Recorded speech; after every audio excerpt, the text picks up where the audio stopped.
Con nosotros 9:44, Gustavo Aristegui. Gustavo, muy buenos días.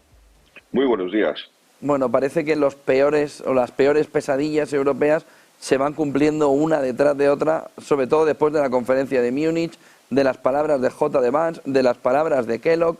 ¿En qué punto se encuentra ahora mismo o se encuentran los líderes europeos cuando hoy a las 3 de la tarde en París se reúnan de emergencia? Bueno, es que yo creo que es muy importante empezar exactamente como has empezado tú. He estado escuchando todos los medios de comunicación, excepto la BBC, que lo ha hecho como tú, pero todos los demás medios de comunicación españoles están empezando a hacer especulaciones sobre la salud de la OTAN, si la OTAN ha muerto, si la relación transatlántica está liquidada, etcétera, etcétera. En realidad lo que hay que hacer, como digo en mis artículos y como he dicho más de una vez en tu programa, es analizar con seriedad, con rigor y con profundidad todo lo que dice, con lo que dicen los altos responsables estadounidenses. Tú lo has dicho. Primera cuestión que hay que decir. Hoy, de madrugada, a eso de la madrugada española, por la noche americana, subiéndose al Marine One, al helicóptero, Trump le preguntaron si los europeos iban a participar o no en las conversaciones de paz con Ucrania. Y dijo que sí. Y que Ucrania obviamente también. Lo volvió a decir antes, o lo reiteró varias veces, Marco Rubio, diciendo además una cosa extraordinariamente importante. Primero dijo, no puede haber unas conversaciones de paz sin que esté el agredido y no solo el agresor. Y obviamente los europeos que han sido determinantes en esta guerra, porque son los que han ayudado a resistir a Ucrania, tienen que estar, si no, estas conversaciones no tendrían credibilidad. Pero estarán cuando sean conversaciones de paz. Ahora mismo no son conversaciones de paz. Los encuentros que vamos a tener en Arabia Saudí, primero Lavrov y yo, y después el presidente Trump con Putin, son conversaciones previas para crear el marco necesario para las conversaciones de paz. Segunda cuestión, tú has mencionado al general Kellogg, al enviado especial para Rusia y para Ucrania. ¿Qué ha dicho el general Kellogg? Ha sido muy contundente con Rusia.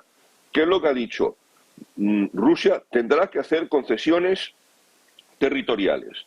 Y si Rusia no acepta sentarse en la mesa de negociaciones con una mentalidad abierta y aceptando hacer sacrificios territoriales, lo dijo así, tendrá que someterse a las consecuencias, a tenerse las consecuencias, que pueden ser económicas e incluso presión militar, dijo Kellogg, que era brevemente fue asesor de seguridad nacional de Trump en su primer mandato y que es un teniente general de larguísima experiencia. Y por último, volvamos a hacer lo que dije la semana pasada en tu programa, cuando la gente se estaba rasgando las vestiduras. Es que el secretario de Defensa ha dicho que tiene que renunciar a todo lo que ha ganado Rusia. No, no es verdad. Dijo, es no realista, recordarás perfectamente, entré después de otro invitado que decía que era irrealista, no es realista volver a las fronteras de 2014. Bueno, es que la mayor parte del territorio conquistado ilegalmente por Rusia y anexionado por Rusia se ha hecho después de 2014. Por lo tanto, se está diciendo, contrario sensu, que en efecto Crimea está fuera de la negociación, porque además Rusia no lo aceptaría jamás y porque está su base naval más importante de la parte occidental, que es la base de Sebastopol, la flota del Mar Negro, y que es imposible que los rusos eso lo vayan lamentablemente, porque en efecto ha sido anexionada ilegalmente. Pero todo lo demás, es decir, aquello que conquistaron aquellos extraños personajes que eran soldados rusos disfrazados de milicianos ucranianos prorrusos, que eran los pequeños hombres verdes, como recordaréis, que son los que derribaron, por cierto, el avión de las líneas aéreas Malaysian Airlines, el vuelo MH17 en julio del año 2014, que también la gente se está olvidando de esto, y eso es un crimen de guerra pues como una catedral. Esto implica que todos los territorios conquistados después de 2014 y sobre todo después de la guerra son territorios negociables. El perro. Gustavo, hay otro tema que es importante alrededor de cómo una parte de Europa percibe que el movimiento de Estados Unidos de que pueda haber una negociación con asuntos previos pactados pueda devolvernos a 1938 en Múnich, cuando sin Checoslovaquia se ceden los Sudetes a Hitler. ¿Crees que estamos en una fotografía? Ya te escuchaba al principio que decía, no, si Estados Unidos dice que van a estar todos, vemos en qué momento, pero Europa tiene miedo de que, igual que tenía miedo de la política de apaciguamiento, vuelva a repetirse. Lo siguiente que tenía miedo, incluso más que la política de apaciguamiento, era la de cesión, la de Múnich de 1938. ¿Crees que estamos ante la posibilidad de que se repita algo parecido, que dé un mensaje también a Rusia como el que se dio en su momento entre las dos contiendas bélicas? Yo estuve recibiendo, como todo el mundo, los memes de ese momento, Chamberlain 38, y había en la foto siguiente la caricatura de Trump disfrazado de Chamberlain en 2025 con el papelito diciendo esto, he conseguido la paz en Ucrania. Bien, creo que las declaraciones de todo el mundo, no me está gustando nada el estilo un tanto, si me permites, chabacano y más bien barrio bajero de algunos elementos de la administración Trump, sobre todo de Trump, porque me parece francamente que el estilo de Marco Rubio es exquisito, el del general Kellogg igualmente, algo menos pulido, pero sin ningún tipo de exabrupto, Pete Hegseth, el secretario de Defensa, el asesor de Seguridad Nacional Mike Waltz es un tipo impecable, en fin, vale, el presidente es un tanto sui generis, pero vuelvo a decir, ¿cómo puede decir Europa que se haya dicho en ninguna parte que se va a ceder Ucrania a los Estados, a Rusia? Por otra parte, lo que sí puede estar ocurriendo debajo de la mesa es lo que se dio en llamar la finlandización de Ucrania. Recordemos que hubo una breve guerra entre noviembre del 39 y marzo del 40, en la que los finlandeses derrotaron a los soviéticos, cuando los soviéticos invadieron Finlandia. Justamente porque los finlandeses eran un ejército con experiencia ártica y extraordinariamente duros, los rusos no querían un ejército y un país de esas características en sus fronteras, y por lo tanto en el 46 impusieron, como parte del final de la guerra, que se neutralizase a Finlandia. Finlandia no quería ser neutral, se lo impuso la Unión Soviética. Bueno, esto es un poco lo mismo que se quiere hacer con Ucrania. Ayer hubo un detalle también que pasó completamente inadvertido. El detalle de que, en efecto, el plan de paz de 5 puntos, que son alto el fuego, elecciones, fuerzas de interposición europeas y no americanas, pero internacionales, el no ingreso en la OTAN y finalmente un acuerdo de explotación de los minerales en el subsuelo ucraniano, sean tierras raras, sean minerales, materias primas de interés estratégico, las Critical Raw Materials, como se dice en inglés, CMR. Bien, CRM, perdón.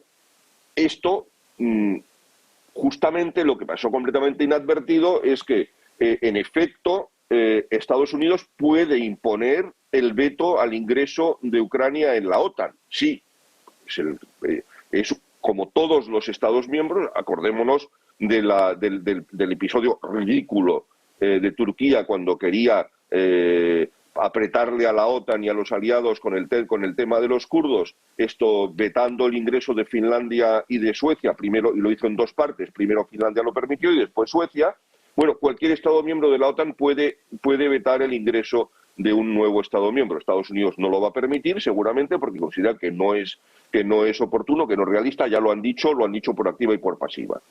Sin embargo, en el discurso de Zelensky delante de la Conferencia de Seguridad de Múnich, estaba instando a todo el mundo a crear un ejército europeo, es decir, crear un brazo militar y de defensa de la Unión Europea. ¿Por qué? Porque lo que no puede hacer Estados Unidos es evitar el ingreso de Ucrania en la Unión Europea, y ya está abierta la negociación, ya es precandidato. volviendo además a lo que decía el anterior invitado, que me pareció muy interesante y además muy acertado lo que dijo, la creación de un ejército europeo es completamente real. Ayer también en la BBC habló uno de los políticos alemanes más influyentes del momento, que es muy próximo a Merz, un eurodiputado de la CDU, cuando le preguntaron en Weekend, el programa estrella de los fines de semana de la BBC, que si era posible la creación de un ejército y unas fuerzas armadas comunes europeas. Nadie va a dar unidades para ponerlas al mando de un ente X. Eso no lo tiene ni la OTAN. Es decir, la OTAN tiene sus fuerzas de reacción rápida, que sí, que tienen un mando común, pero los ejércitos tienen su cadena de mando y es un elemento fundamental de la soberanía de los estados. Lo que hace falta es crear estructuras de mando y control y de coordinación de fuerzas y proyección de fuerzas, que es justamente lo que no tiene Europa. Por eso hemos construido el avión de transporte militar, el 400M, que es un prodigio de la técnica, pero no es comparable en tamaño a los Galaxies americanos o al C-17, en capacidad de envío de tropas, porque justamente lo que carece la Unión Europea, o los aliados europeos de la OTAN igualmente, es la capacidad de proyectar fuerza. España necesita un segundo portaaeronaves, es evidente, un segundo Juan Carlos I. Necesitamos cambiar los Harrier Matador, que son el Harrier hecho en Estados Unidos, porque estaban vetados los británicos por el asunto de Gibraltar, obviamente. Necesitamos comprar los F-35 de despliegue vertical para nuestro portaaeronaves y para completar la necesidad de cazabombarderos. Porque la realidad es que todo lo que estaban diciendo los analistas agoreros sobre la falta real de necesidad de ejércitos y de fuerza aérea y de armada es exactamente todo lo contrario. El avance de la inteligencia artificial, de las armas autónomas, de los drones asesinos, es que se van a combinar los dos tipos de armas. No estoy diciendo que aquí seamos todos unos belicistas y que vamos a armarnos hasta los dientes porque mañana vamos a entrar hasta Moscú. No, lo que queremos evitar es que Moscú entre en Letonia, en Lituania, en Estonia, porque ellos sí que conocen el riesgo. Ellos fueron invadidos en el año 40 cuando no era parte de la antigua Rusia, no era parte de la Unión Soviética, y se les concedió por parte de Estados Unidos, en el año 40 se aceptó que las tres repúblicas bálticas fueran consideradas como territorio administrado y controlado por la Unión Soviética. Ellos no se olvidan de eso, y Polonia, los bálticos, Finlandia y Suecia, dos países neutrales, han cambiado la filosofía esencial de su vida porque sienten el riesgo real. Y estoy ya realmente harto de oír a analistas serios que están todo el día diciendo que somos los occidentales los que hemos empujado a los rusos a los brazos de la guerra. No es verdad. No somos los europeos los que decidimos ser enemigos de Rusia. Son los rusos los que decidieron volver a ser enemigos de Occidente. Yo lo digo en un artículo que se publicó ayer en La Razón, que esto lo he visto muchas veces en conversaciones que he mantenido en Rusia. Yo formé parte de la Asamblea Parlamentaria del Consejo de Europa durante 6 años y después de la Asamblea Parlamentaria de la OTAN durante otros 6 años. Y he ido a Rusia muchas veces y he hablado con rusos importantes muchas veces y no se sienten cómodos en el papel de amigos y mucho menos aliados de Occidente. Hay que cambiar el chip. Y desde luego, en este momento, lo estaba diciendo muy bien el anterior invitado, los chinos están tomando muy buena nota de todo lo que se está haciendo.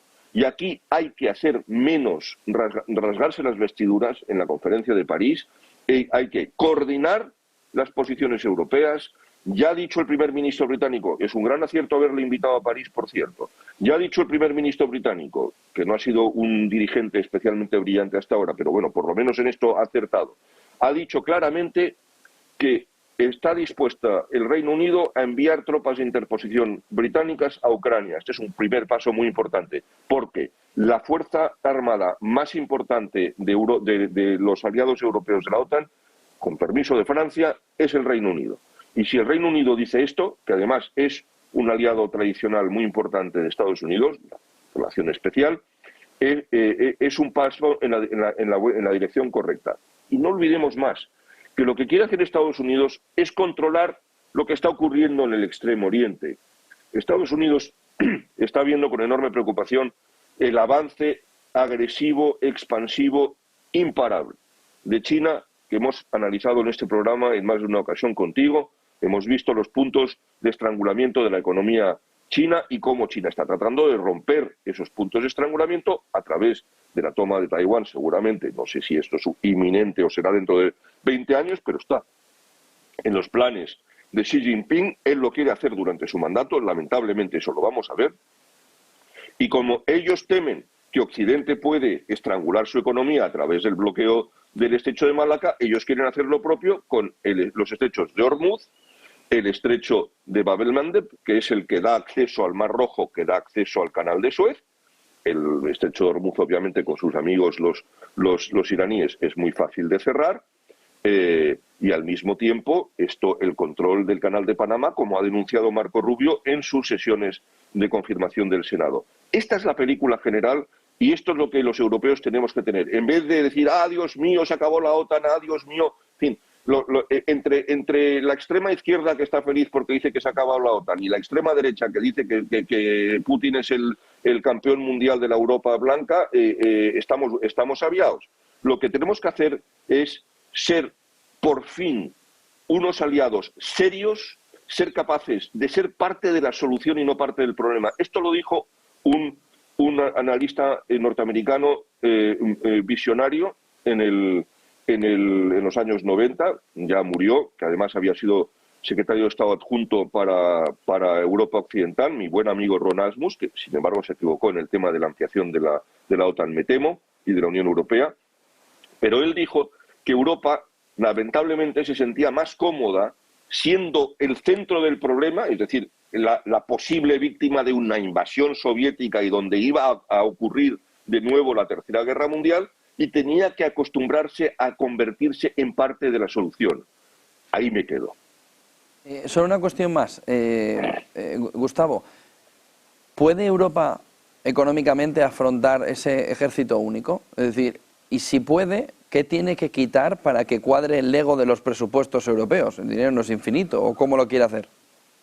No, es que yo creo que aquí volvemos a lo de antes, es crear estructuras de mando y control, y nos vale perfectamente la OTAN, y quizás desarrollar el brazo de la defensa de la Unión Europea, pero tardaremos demasiado tiempo. Ya sabemos lo que pasa con la Unión Europea, es que además en la Unión Europea hoy por hoy seguimos teniendo, a pesar de la transformación de dos neutrales, nos siguen quedando dos neutrales, seguimos teniendo dos neutrales, que se nos olvidan siempre, que son Irlanda y Austria, y tenemos un país que es Estado miembro, no miembro de la Alianza Atlántica, como es el caso de Chipre. Por lo tanto, es muy complicado con la regla de la unanimidad en política exterior a cuadrar las voluntades de gente tan distinta, además cuando hay prorrusos como Víctor Orbán o como el nuevo gobierno de Eslovaquia, ¿no? Es decir, no, francamente va a ser muy complicado. Utilicemos la OTAN. Lo que tiene que hacer la Unión Europea, lo que tienen que hacer los países europeos, es reforzar sus fuerzas armadas, seguir en la investigación y desarrollo de tecnología militar, meterse de lleno en el desarrollo, diseño y producción urgente, acelerando los periodos del avión cazabombardero de sexta generación. Ya hemos visto, los países que se quedan atrás en materia aeroespacial no vuelven a coger el tren de la tecnología. Tecnología, por cierto, que después tiene una repercusión para la industria y para la economía de manera clarísima. De la misma manera que en la industria del automóvil, las carreras de Fórmula 1 fueron determinantes para muchísimas de las soluciones de seguridad que después se aplicaron a los automóviles normales. Bueno, la industria de defensa es fundamental para el avance de la economía y del desarrollo industrial de nuestros países. Tenemos que tener fuerzas armadas razonables. Me hubiese gustado compartir con nuestros televidentes yo creo que además lo podrás encontrar tú en internet y ponérselo, que es el anuncio que están emitiendo en este momento las autoridades noruegas sobre sus fuerzas armadas. Además de precioso, es impecable. Lo que está diciendo, mire usted, estamos dedicando lo mejor de nuestra juventud a meterse en lugares inhóspitos, entrenarse en el frío ártico. Tenemos algunos de los barcos más avanzados del mundo, entre otros las fragatas noruegas, que están hechas por Navantia, que son un verdadero prodigio son las hermanas pequeñas de las F-100, los submarinos más avanzados de Alemania, no tanto como el S-80 español, y tienen F-35, un país con 4 millones de habitantes. Tendríamos que tomar nota algunos. Los polacos están empeñados en construir las fuerzas armadas más importantes de la Europa continental y lo van a lograr. Están llegando este año al 5% de su PIB. Lo que no puede ser es que un país que se considera serio y un aliado fiable, porque estamos diciendo que si Estados Unidos no es fiable, ¿lo somos nosotros? ¿Somos nosotros fiables? ¿Somos nosotros capaces de ocuparnos de nuestra propia defensa? No. Y por lo tanto, no puede ser que un país serio como España tenga un gasto militar del 1,23% del PIB. Desde luego, se pueden cuadrar las cuentas. Lo que no puede hacerse es cuadrar las cuentas cuando un gobierno lleva en 6 años 2 presupuestos. No podrá jamás llegar al 2%, que son 21.000 millones de euros, porque no tiene la forma de hacerlo. Lo primero es lo primero. Los europeos tenemos que cuadrar las cuentas. Hay posibilidad de llegar paulatinamente a gasto de defensa suficiente y lo que tenemos que hacer es no renunciar a la industria de la defensa, a la industria de tecnología de punta, y tenemos que crear consorcios campeones, por lo menos europeos, los españoles también. Fortalecer no solo Indra, como ha querido hacer esta administración española actual, se tiene que hacer también con otros, Indra, etcétera, etcétera. En efecto, Rheinmetall ha comprado la joya de la corona de la defensa española privada, pero también hay que decir, hombre, que Rheinmetall no es el coco, es una empresa alemana muy importante, que forma parte del conglomerado militar europeo y que no es ni ruso, ni chino, ni iraní. O sea que un poco de mesura en las cosas. Muchísimas gracias por toda esa fotografía, Gustavo Ariztegui. Buen día, buen negocio. Buen día, un abrazo fuerte.